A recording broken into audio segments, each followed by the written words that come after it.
భారత కరెన్సీ అయినటువంటి రూపాయి విలువ నానాటికి పతనం అవుతూ ఉంది. నిన్న రూపాయి విలువ 90 రూపాయలకి చేరింది. అంటే అమెరికన్ డాలర్ రూపంలో చూసుకున్నట్లయితే.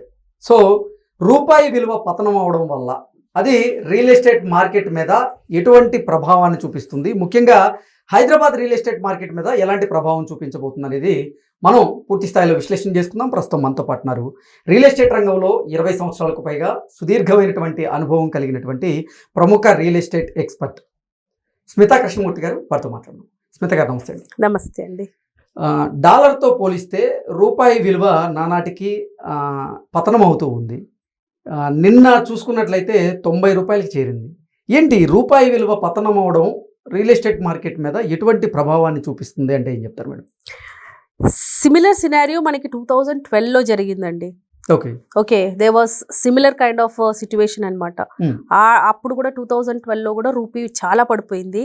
Okay, and that was the time real estate pickup కూడా అయింది ఇండియాలో. Okay, not only about Hyderabad, total ఇండియాలోనే పికప్ అయింది. అండ్ ఐ థింక్ 2012లో లాస్ట్ టైం ఎప్పుడైతే మనకి ఇదే సినారియో అయిందో, Goa was one such place which caught the market all over ఇండియాలో. ఓకే, ఎందుకంటే డాలర్ రేట్ పెరిగి అమౌంట్ తగ్గినప్పుడు వాళ్ళకి ఏంటంటే ఇప్పుడు ₹1,00,000 వచ్చే ప్రాపర్టీ వాళ్ళకి అది 70-80,000లో వస్తుంది. ఇవాళ చూసుకుంటే డాలర్ రేట్ కి ఇండియన్ కరెన్సీకి 4.3% తక్కువ ఉన్నాం మనం. ఓకే, అది ఇంకా predicted to be coming down more. ఎందుకంటే మన ట్రంప్ గారు తీసుకునే డిసిషన్స్ చాలా బాగున్నాయి కాబట్టి అది చాలా ఎకానమీ మీద చాలా దెబ్బపడుతుంది, especially Indian currency. Okay, and positive గా మాట్లాడుకోవాలో నెగిటివ్ గా మాట్లాడాలో తెలియదు కానీ India also is losing its economy now. Okay, so ఈ ఒక కంపారిజన్ లో actually the money has to come in to real estate, కానీ ఇంకా మనకు అది కనపడటం లేదు.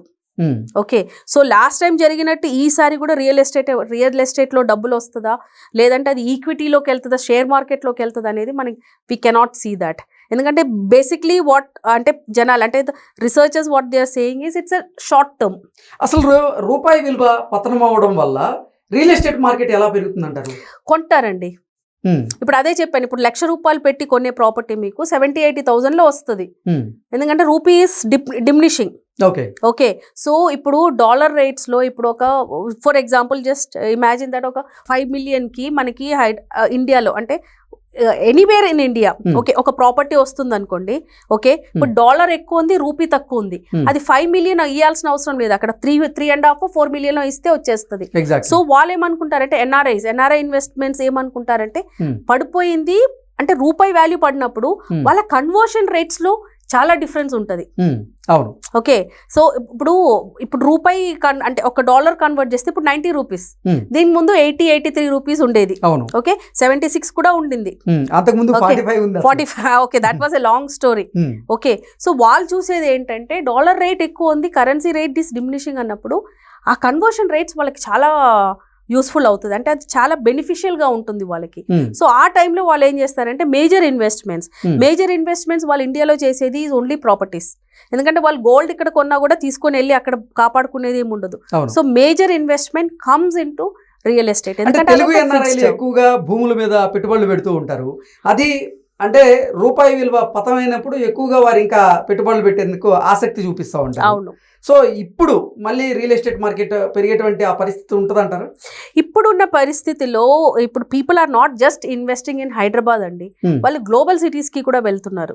నాట్ ఓన్లీ ఇండియా లాంటి చాలా కంట్రీస్ ఉన్నాయి where they are having lots of scope. ఇప్పుడు దుబాయ్ రియల్ ఎస్టేట్ చూసుకుంటే చాలా ఇన్వెస్ట్మెంట్స్ ఇండియన్ రూపీ అండ్ మన ఇండియాలో ఉన్న NRIs are investing into Dubai also. ఎందుకంటే అక్కడ టాక్సేషన్ ఇస్ లెస్, లోన్ మీద ఇంట్రెస్ట్ ఇస్ లెస్. ఇంకోటి అక్కడ ప్రాపర్టీ కొనుక్కుంటే they are getting free visas అనమాట. ఓకే, సో పీపుల్ ఇప్పుడు జనాలకి ఏం కావాలండి, వాళ్ళు ఎక్కడ ఇన్వెస్ట్ చేసినా ఇప్పుడు ఇండియాకే తిరిగి రావాలని రూల్ లేదు. ఇండియా నుంచి వెళ్ళిన వాళ్ళు many parts of the world లో పీపుల్ ఆర్ సెటిలింగ్. వాళ్ళకి కావాల్సింది ఏంటంటే కన్వీనియన్స్, వాళ్ళ మనీ పెట్టినప్పుడు పవర్. ఓకే, ఇండియాలో మనం ఎక్కడ ప్రాపర్టీలో అంత ఇన్వెస్ట్ చేసినా అంత పవర్ఫుల్ ఉండరండి. Now you look at Danube. Okay, Danube అనేది ఇస్ ఎ కన్స్ట్రక్షన్ కంపెనీ. వాళ్ళు దుబాయ్లో చాలా స్ట్రాంగ్, ఇండియా కంటే కూడా.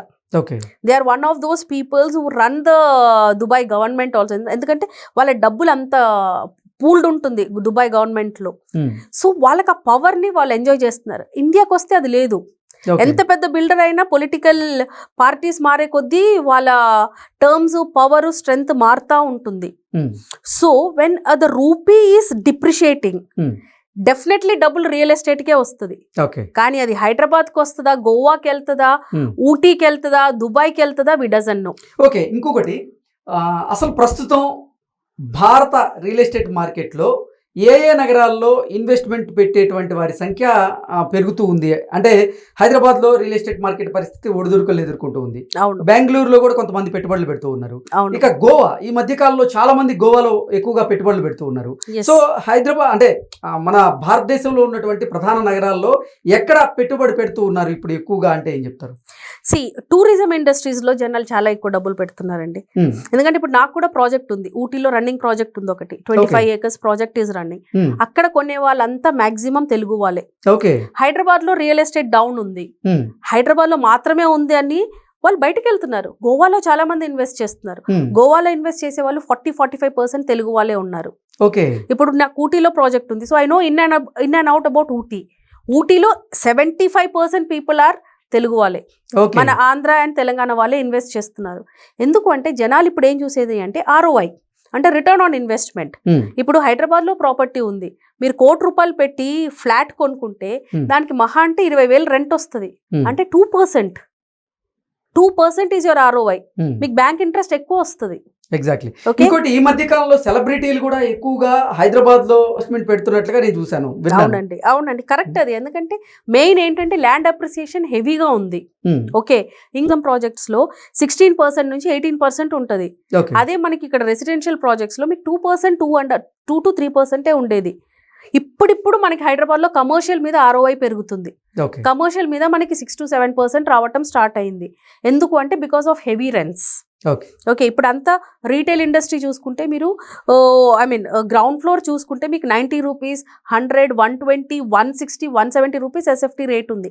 Only in retail segment and commercial segment వల్ల ఇప్పుడు రెంటల్ వాల్యూస్ కొంచెం పెరిగినాయి.